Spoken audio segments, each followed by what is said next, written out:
ಸ್ವಾಮೀಜಿಯವರ ಭಾವಚಿತ್ರಕ್ಕೆ ಪುಷ್ಪಾರ್ಚನೆ ನಡೀತಾ ಇದೆ. ಶ್ರೀಗಳಿಗೆ ಅವರ ಕುಟುಂಬಕ್ಕೆ ಭಗವಂತ ಆಯುರಾರೋಗ್ಯ ಐಶ್ವರ್ಯ ಕೊಟ್ಟು ಕಾಪಾಡಿ, ಕೆರೆಯು ನೀಡಲು ಓಡಿಬೇಕು, ಸೆರೆಯು ನೀಡಲು ದಾನ ಬೇಕು ಎನ್ನುವಾಗಿ ಅವರ ಕುಟುಂಬದವರು ಇನ್ನೂ ಹೆಚ್ಚು ದಾನವನ್ನು ಮಾಡಿ ದೇವರವರಿಗೆ ಆರೋಗ್ಯ ಭಾಗ್ಯವನ್ನ ಕೊಟ್ಟು ಕಾಪಾಡಿ ಅಂತ ಹೇಳ್ತಾ ನಮ್ಮ ತಾಲೂಕಿನ ಕೀರ್ತಿ ಪತಾಕೆಯನ್ನ ವಿಶ್ವದ ಉದ್ದಗಲಕ್ಕೂ ಬೆಳೆಸಿ ವಿಶ್ವ ಒಕ್ಕಲಿಗರ ಮಟ್ಟಾಗಿ ಅತ್ಯದ್ಭುತವಾದ ಕೆಲಸವನ್ನ ಮಾಡ್ತಕ್ಕಂತ ಶ್ರೀ ಶ್ರೀ ಶ್ರೀ ಡಾಕ್ಟರ್ ಶ್ರೀ ನಿಶ್ಚಲಾನಂದ ಸ್ವಾಮೀಜಿಯವರಿಗೆ ಪೀಠಾಧ್ಯಕ್ಷರಿಗೆ ಅವಕಾಶವನ್ನು ಮಾಡಿಕೊಟ್ಟಿದ್ದಾರೆ. ಅವರು ನಾವು ಎಲ್ಲರೂ ಅಂದುಕೊಂಡಿರುವಂತೆ ಕಣ್ಣಾರೆ ಕಂಡಿರುವಂತೆ ಆ ಮಠವನ್ನು ಅತ್ಯದ್ಭುತವಾಗಿ ಬೆಳಲಿಕ್ಕೆ ಅವರ ಕೈಕರ್ಯ, ಅವರ ಸೇವೆ, ಅವರ ಪ್ರೀತಿ, ಅವರ ಕರುಣೆ, ಅವರ ಮಮತೆ, ಅವರ ದಯ, ಅವರ ವಾತ್ಸಲ್ಯ ಅತ್ಯದ್ಭುತವಾಗಿ ಬೆಳೀತಾರೆ. ಆ ವಿಶ್ವ ಒಕ್ಕಲಿಗರ ಮಹಾ ಸಂಸ್ಥಾನದ ಮಠವನ್ನ ಪೀಠಾಧ್ಯಕ್ಷರಾಗಿ ಇಡೀ ರಾಷ್ಟ್ರ ಅಲ್ಲ ಪ್ರಪಂಚ ಮಟ್ಟಕ್ಕೆ ಕೊಂಡೊಯ್ಯುವಂತ ಕೆಲಸವನ್ನು ಅವರು ಮಾಡ್ತಾರೆ. ಹಾಗಾಗಿ ಅವರು ಮಾಡುವಂತ ಸ್ವಾಮೀಜಿಗಳಿಗೆ ಗೌರವ ಸಮರ್ಪಣೆಯನ್ನು ಮಾಡಬೇಕು ಅಂತ ಅಂದ್ರೆ ನೀವೆಲ್ಲರೂ ಇನ್ನೇನು ಸ್ವಲ್ಪ ಹೊತ್ತು ಇದ್ದು ಉಪಸ್ಥಿತಿ ಇದ್ದು ಈ ಕಾರ್ಯಕ್ರಮವನ್ನು ಯಶಸ್ವಿ ಮಾಡಬೇಕು ಅಂತ ಕೋರ್ತಾ ಅವರಿಗೆ ಗೌರವ ಸಮರ್ಪಣೆಯನ್ನ ಸಿಕ್ಕಂತ ಒಂದು ಭಾಗ್ಯ ಇದು. ನನಗೆ ಉದ್ಘಾಟನೆ ಮಾಡಬೇಕಾಗಿರ್ತಕ್ಕಂಥ ಸಂತೋಷ ದೇವರು ಬರಲಿಲ್ಲ, ಹಾಗಾಗಿ ನೀವೇ ಉದ್ಘಾಟನೆ ಮಾಡಬೇಕು ಅಂತ ಅವ್ರು ಹೇಳಿದರು. ಯಾಕೆ ಕೇಳಿದ್ರು ಗೊತ್ತಿಲ್ಲ ನನಗೆ. ಅಂತೂ ಒಂದು ಪೂಜ್ಯ ಸ್ವಾಮೀಜಿ ದ್ವಯರ ಒಂದು ಆಶೀರ್ವಾದದಿಂದ ನನಗೆ ಇದೊಂದು ಅವಕಾಶ ಸಿಕ್ಕಿದೆ. ಅದೊಂದು ಪುಣ್ಯ ವಿಶೇಷ ಅಂತ ಅಂದ್ಕೊಂಡಿದ್ದೇನೆ. ಇವತ್ತು ಕೇಂದ್ರ ಬಿಂದುವಾಗಿರ್ತಕ್ಕಂಥ ಪರಮಪೂಜ್ಯ ಜಗದ್ಗುರು ಡಾಕ್ಟರ್ ನಿಶ್ಚಲಾನಂದನಾಥ ಸ್ವಾಮೀಜಿಯವರ ಪಾದಾರವಿಂದಗಳಿಗೆ ನಮಿಸಿ, ವೇದಿಕೆಯಲ್ಲಿ ಈ ಕಾರ್ಯಕ್ರಮದ ಅಧ್ಯಕ್ಷತೆಯನ್ನು ವಹಿಸಿರ್ತಕ್ಕಂಥ ಯುವ ಮಿತ್ರರಾದಂಥ ಸನ್ಮಾನ್ಯ ಎಸ್ ಟಿ ಮಂಜಿಯವರನ್ನು 10 ನಿಮಿಷ ನಿಶ್ಶಬ್ದವಾಗಿರಬೇಕು. ಒಂದು ಮಾತಿದೆ, ಮೌನದಲ್ಲಿ ಶಾಂತಿ. ತಾಲೂಕು ಒಕ್ಕಲಿಗರ ಸಂಘದ ಅಧ್ಯಕ್ಷರಾದಂಥ ಶಿವರಾಮಗೌಡವರ ನೇತೃತ್ವದಲ್ಲಿ ಎಲ್ಲ ಪದಾಧಿಕಾರಿಗಳು ವೇದಿಕೆ ಮೇಲೆ ಬರಬೇಕು. ಈಗ ನಂತರ ಅವರ ಗೌರವ ಸಮರ್ಪಣೆ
ಅವರಿಗೆ ಭಕ್ತಿಯ ನಮನಗಳನ್ನು ಸಲ್ಲಿಸ್ತಾ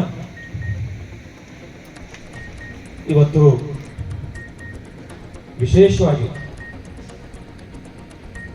ಕೃಷ್ಣರಾಜಪೇಟೆಯಿಂದ ಒಬ್ಬ ಈ ನಾಡಿನ ಶ್ರೇಷ್ಠ ಸಂತ ಒಂದು ಇತಿಹಾಸ ಪುರುಷರಾಗಿದ್ದಾರೆ.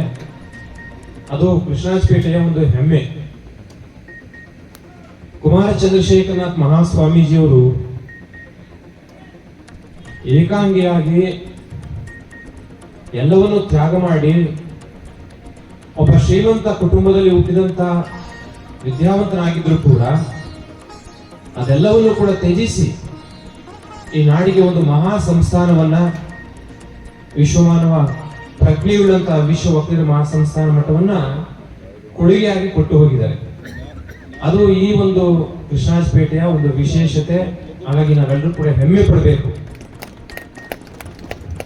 ನಮಗೆ ಎಷ್ಟು ಸಂತೋಷ ಆಯಿತು ಅಂದ್ರೆ ಕೃಷ್ಣರಾಜಪೇಟೆಯ ಒಂದು ನಾಗರಿಕ ಸಮಿತಿಯವರು ಗುರುಗಳ ಸಂಸ್ಮರಣೆಯನ್ನು ಮಾಡಲಿಕ್ಕೆ ಹಾಗೂ ನಮ್ಮನ್ನ ಅಭಿಮಾನದಲ್ಲಿ ಕಾಣಲಿಕ್ಕೆ ಇವತ್ತು ಅವರ ಹುಟ್ಟಿದ ದಿನದಂದು ಫೆಬ್ರವರಿ 10, 1945, 50 ವರ್ಷಗಳ ಕಾಲ ಕೆಂಗೇರಿಯಲ್ಲಿ ಅವರ ಅಪ್ಪ ಕೊಟ್ಟ ಹಣದಿಂದ, ಬೇರೆ ಯಾರು ಕೊಟ್ಟಿದ್ದಲ್ಲ, ಜ್ಞಾಪಕ ಇಟ್ಕೊಳ್ಳಿ, ಅವರ ಅಪ್ಪನ ಹಣದಿಂದ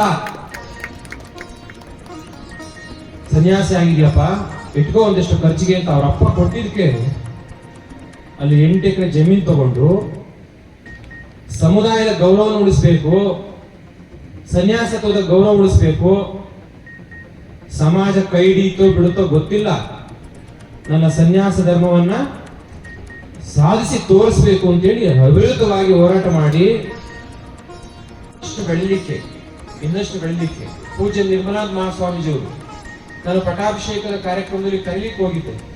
ಅವ್ರು ಹೇಳಿದ್ರು ಕೂರಿಸ್ಕೊಂಡು, ನೋಡಿ ನಾವು ಪೈಪೋಟಿಗೆ ಇಳಿಯೋದು ಬೇಡ, ಇಬ್ಬರು ಸಮಾನವಾಗಿ ಪ್ರೀತಿ ವಿಶ್ವಾಸದಿಂದ ಭಕ್ತರನ್ನ ಕಟ್ಟೋಣ, ಸಮಾಜವನ್ನ ಕಟ್ಟೋಣ. ನಮಗೆ ನಿಮಗೆ ದುಡ್ಲಿಕ್ಕೆ ಇನ್ನೆಷ್ಟು ವಯಸ್ಸಿರ್ಬೋದು, ಇನ್ನೊಂದು 20-25 ವರ್ಷದ ಕಾಲ ನಾವು ಕೆಲಸ ಮಾಡ್ಲಿಕ್ಕೆ ಅವಕಾಶ ಆಗುತ್ತೆ. ಹಾಗಾಗಿ ನಾವೆಲ್ಲರೂ ಒಂದೇ ಅನ್ನೋ ಭಾವನೆಯಿಂದ ಮಠವನ್ನ ಕಟ್ಟೋಣ.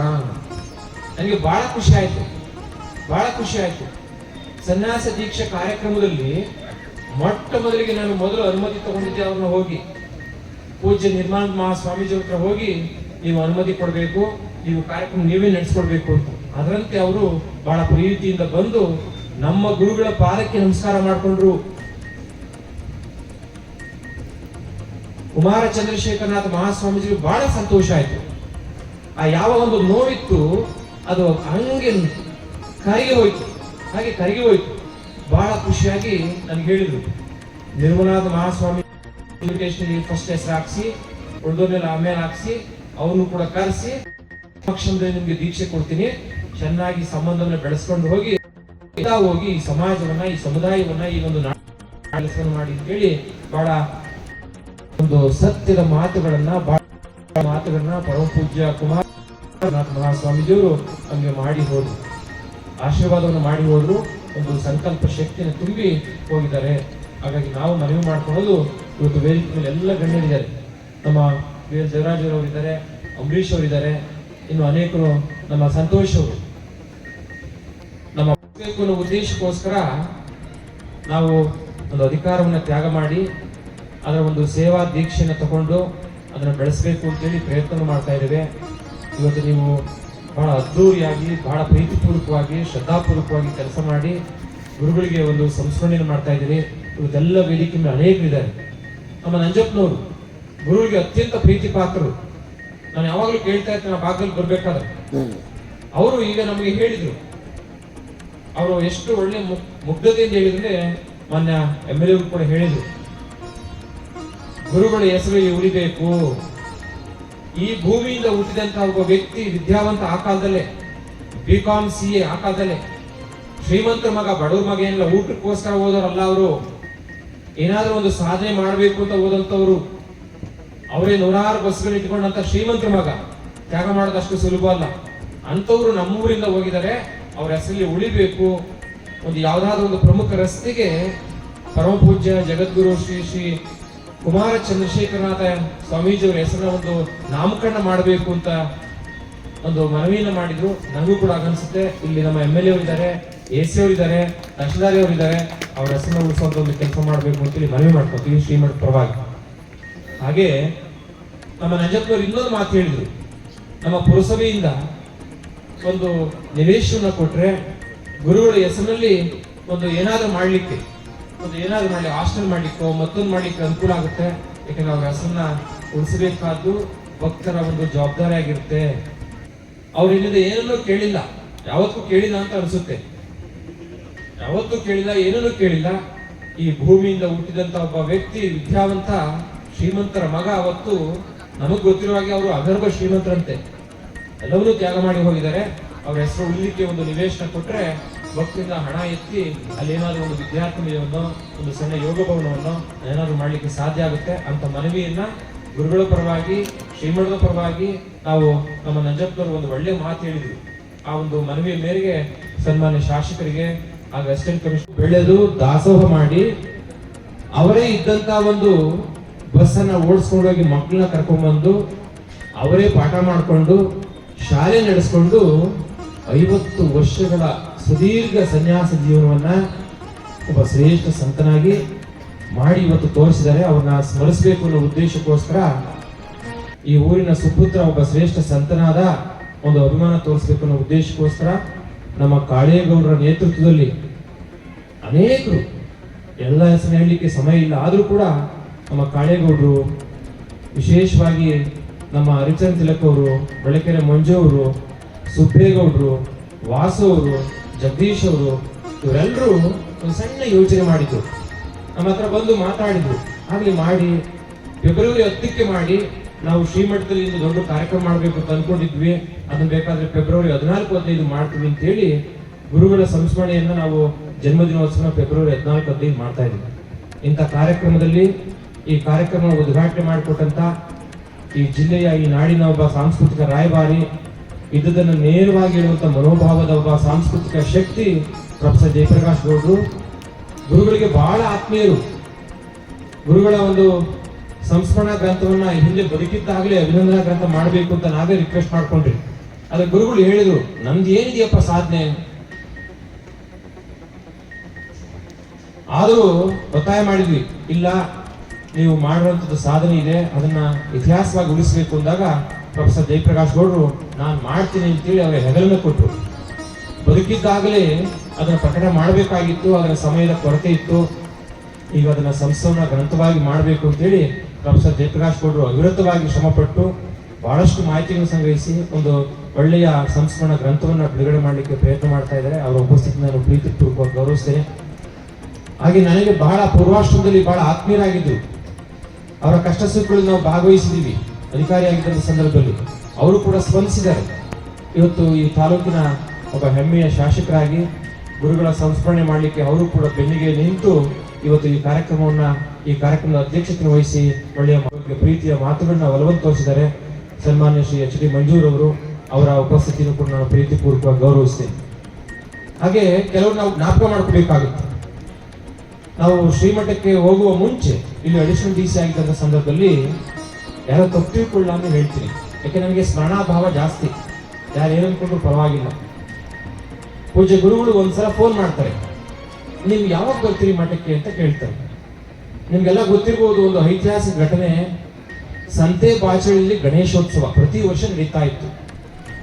ಆ ಪೂಜ್ಯ ಗುರುಗಳನ್ನ ಕುಮಾರ ಚಂದ್ರಶೇಖರನಾಥ್ ಮಹಾಸ್ವಾಮೀಜಿಯವನ್ನ ಪ್ರತಿ ವರ್ಷ ಅವರು ತಪ್ಪದೆ ಕರೆಸೋರು. ಕುಮಾರ ಚಂದ್ರಶೇಖರನಾಥ್ ಸ್ವಾಮಿಗಳು ಎಷ್ಟು ಮುಗ್ಧರು, ಸತ್ಯವಂತರು ಅಂದ್ರೆ, ನನ್ನ ಅನುಭವದ ಪ್ರಕಾರ ಒಂದು ಸಣ್ಣ ಸುಳ್ಳನ್ನು ಹೇಳಲಿಕ್ಕೆ ಬಿಡ್ತಿರ್ಲಿಲ್ಲ. ಸಣ್ಣ ಸುಳ್ಳು ಹೇಳಲಿಕ್ಕೂ ಕೂಡ ಬಿಡ್ತಿರ್ಲಿಲ್ಲ. ಒಮ್ಮೆ ಯಾರೋ ಭಕ್ತರು ಬಂದು ಕೇಳಿಬಿಟ್ರು ನಮ್ಮನ್ನ ಗುರುಗಳ ಎದುರಿಗೆನೆ, ಊಟ ಆಯ್ತಾ ನಿಶ್ಚಂದ ಸ್ವಾಮಿಗಳೇ ಅಂತ. ನಾನು ಸುಮ್ಮನೆ ಯಥಾವತ್ತಾಗಿ ಸಾಮಾಜಿಕ ಊನ್ಬಿಟ್ಟೆ. ಅವ್ರು ಹೋದ್ಮೇಲೆ ಹೇಳಿದ್ರು, ನೀವು ಊಟ ಮಾಡಿಲ್ಲ, ಅದು ಊಟ ಮಾಡಿಲ್ಲ ಅಂತ ಸುಳ್ಳು ಹೇಳ್ಬಿಟ್ರಿ, ಸುಳ್ಳು ಹೇಳಬಾರದು ಸನ್ಯಾಸಿ ಅಂದ್ಬಿಟ್ರು. ನನಗೆ ಅವ್ರ ಬಗ್ಗೆ ಬಹಳ ಅಭಿಮಾನ ಉಟ್ಬಿಡ್ತು, ಎಷ್ಟು ಸತ್ಯಸಂಧರು ಅಂತ. ನಮ್ಮ ಡಾಲೂರ್ ರವಿ ಅವರು ಇವತ್ತು ಮನ್ಮೂಲ ನಿರ್ದೇಶಕರಾಗಿದ್ದಾರೆ. ನಾನು ಇಲ್ಲಿ ಅಡಿಷನಲ್ DC ಆಗಿದ್ದೆ.